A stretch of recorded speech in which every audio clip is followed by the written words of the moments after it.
Alright, so today we're reading chapter 3 on The Lion, the Witch, and the Wardrobe. It's called Edmund and the Wardrobe. So just to recap really quick, yesterday we saw that Lucy went into the wardrobe and she meets this guy who she calls a fawn, and his name is Mr. Tummus. So he invites her back to his place and they drink tea and they eat biscuits and stuff, and they talk. He tells her all about his homeland, and she tells him about hers, and then all of a sudden he breaks down crying, and he tells her that there's an evil witch that he works for and that he's supposed to report any humans over to her. And so she talks him out of doing that, and he takes her back to the lamppost, and she finds her way back home, and she goes through the wardrobe and she gets back. And so we're about to see if our predictions are right about her maybe telling her siblings or not telling her siblings about what just happened to her. So Lucy ran out of the empty room into the passage and found the other three. "It's all right," she repeated. "I've come back." "What on earth are you talking about, Lucy?" asked Susan. "Why," said Lucy in amazement, "haven't you all been wondering where I was?" "So you've been hiding, have you?" said Peter. "Poor old Lou, hiding and nobody noticed. You'll have to hide longer than that if you want people to start looking for you." "But I've been away for hours and hours," said Lucy. The others all stared at one another. "Batty," said Edmund. Batty means crazy. Tapping his head, "Quite batty." "What did you mean, Lou?" asked Peter. "What I said," answered Lucy. It was just after breakfast when I went into the wardrobe. And I've been away for hours and hours and had tea, and all sorts of things happened." "Don't be silly, Lucy," said Susan. "We've only just come out of that room a moment ago, and you were there then." "She's not being silly at all," said Peter. "She's just making up a story for fun, aren't you, Lou? And why shouldn't she?" "No, Peter, I'm not," she said. It's a magic wardrobe. There's wood inside, and it's snowing, and there's a fawn and a witch, and it's called Narnia. Come and see." The others didn't know what to think, but Lucy was so excited that they all went back into her room. She rushed ahead of them, flung open the door and the wardrobe, and cried, "Now, go in and see for yourselves." "Why, you goose," said Susan, putting her head inside and pulling the fur coats apart. "It's just an ordinary wardrobe. Look, there's the back of it." Then everyone looked in and pulled the coats apart, and they all saw, Lucy herself saw, a perfectly ordinary wardrobe. There was no wood and no snow, only the back of the wardrobe with hooks on it. Peter went in and rapped his knuckles on it to make sure that it was solid. Rapped his knuckles mean he just knocked on it. "A jolly good hoax." A hoax is like a prank. "Jolly good hoax, Lou," he said as he came out again. "You really have taken us in, I must admit. We half believed you."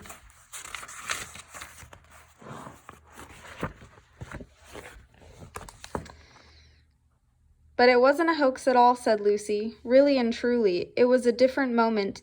It was all different a moment ago. Honestly it was, I promise." "Come, Lou," said Peter. "That's going a bit far. You've had your joke. Hadn't you better drop it now?" Lucy grew very red in the face and tried to say something, though she hardly knew what she was trying to say, and just burst into tears. For the next few days she was very miserable. She could have made it up with all the others quite easily at any moment, if she could, and brought herself to say that the whole thing was a story made up for fun. But Lucy was a very truthful girl, and she knew that she was really in the right, and she could not bring herself to say this. The others, who thought she was telling a lie, and a silly lie too, made her very unhappy. The two elder ones did this without meaning to, but Edmund could be spiteful, and on his occasion he was spiteful. He sneered and jeered. Sneered means he smiled mockingly, and jeered means he actually mocked her loudly at Lucy, and kept on asking her if she found any other new countries and other cupboards all over the house. What made it worse was that these days ought to have been delightful. The weather was fine, and they were outdoors from morning to night, bathing, fishing, climbing trees, and lying in the heather. Heather's a purple flower. But Lucy could not properly enjoy any of it, and so things went on until the next wet day. The day when it came to the afternoon and there was still no sign of break in the weather, they decided to play hide and seek. Susan was it, and as soon as the others started to hide, Lucy went to the room where the wardrobe was. She said she did not mean to hide in the wardrobe because she knew that they would only set the others talking again about the whole wretched business. But she did want to have one more look inside of it, for by this time she was beginning to wonder herself whether Narnia and the Faun had not been a dream. The house was so large and complicated and full of hiding places that she thought she would have time to have one look in the wardrobe and then hide somewhere else. But as soon as she reached in, she heard footsteps in the passageway outside, and then there was nothing for it but to jump into the wardrobe and hold the door closed behind her. She didn't shut it properly because she knew that it was very silly to shut oneself in the wardrobe, even if it was not a magic one. Now the steps she had heard were those of Edmund, and he came into the room just in time to see Lucy vanishing into the wardrobe. He at once decided to get into it himself, not because he thought it was a particularly good place to hide, but because he wanted to go on teasing her about the imaginary country. He opened the door, and there were coats hanging up as usual, and a smell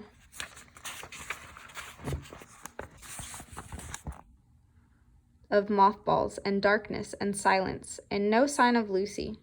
"She thinks I'm Susan coming to catch her," said Edmund to himself, "and so she keeps very quiet in the back." He jumped in and shut the door, forgetting what a very foolish thing it was to do. Then he began feeling about for Lucy in the dark, and he had expected to find her in a few seconds, and was very surprised when he did not. He decided to open the door again and let in some light, but he couldn't find the door either. He didn't like this at all and began groping wildly. Groping means feeling for. Wildly in every direction. He even shouted out, "Lucy! Lou! Where are you? I know you're here."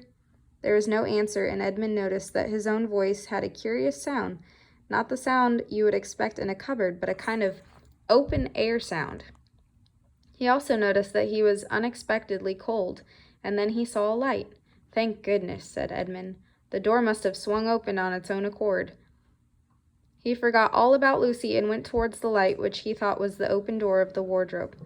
But instead of finding himself stepping out into the spare room, he found himself stepping out from the shadow of some thick, dark fir trees in an open place in the middle of the wood. So fir trees are like Christmas trees. There was a crisp, dry snow under his feet, and more snow lying on the branches of trees.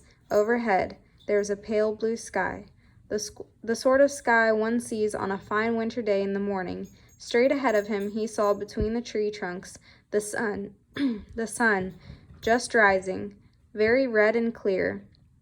Everything was perfectly still, as if he were the only living creature in that country. There was not even a robin or a squirrel among the trees, and the wood stretched as far as he could see in every direction. He shivered. He now remembered that he had been looking for Lucy, and also how unpleasant he had been to hear about her imaginary country, which now turned out to not have been so imaginary at all. He thought that she must be somewhere quite close, and so he shouted, "Lucy, Lucy, I'm here too! Edmund!" There was no answer. "She's angry about all the things I've been saying lately," thought Edmund. And though he did not like to admit that he had been wrong, he also did not much like being alone in a strange, cold, quiet place, so he shouted again, "I say, Lou, I'm sorry I didn't believe you. I see now that you were right all along. Do come out. Make it Pax." Pax means peace. Still there was no answer. "Just like a girl," said Edmund to himself, "sulking somewhere and won't accept an apology." He looked around again and decided he didn't much like this place and had almost made up his mind to go home when he heard very far off in the wood a sound of bells. He listened, and the sound came nearer and nearer, and at last there swept into sight a sleigh drawn by 2 reindeer. The reindeer were about the size of Shetland ponies, and their hair was so white that even the snow hardly looked white compared to them. Shetland ponies are huge horses. Their branching horns were gilded and shone like something on fire when the sunrise caught them. Gilded means covered with gold. Their harnesses were of scarlet leather and covered with bells. On the sleigh, driving the reindeer, sat a fat dwarf who would have been about 3 feet high if he had been standing. He was dressed in polar bear fur, and on his head he wore a red hood with a long gold tassel hanging down from its point. His huge beard covered his knees and served him instead of a rug. But behind him, on a much higher seat in the middle of the sleigh, sat a very different person, a great lady, taller than any woman that Edmund had ever seen. She was covered in white fur up to her throat, and held a long, straight, golden wand in her right hand, and wore a golden crown on her head. Her face was white, not merely pale, but white like snow or paper or icing sugar, except for her very red mouth. It was a beautiful face in other respects, but proud and cold and stern. The sleigh was a fine sight, and it came sweeping towards Edmund with the bells jingling and the dwarf cracking his whip and the snow flying up on each side of it. "Stop," said the lady, and the dwarf pulled the reindeer up so sharp they almost sat down.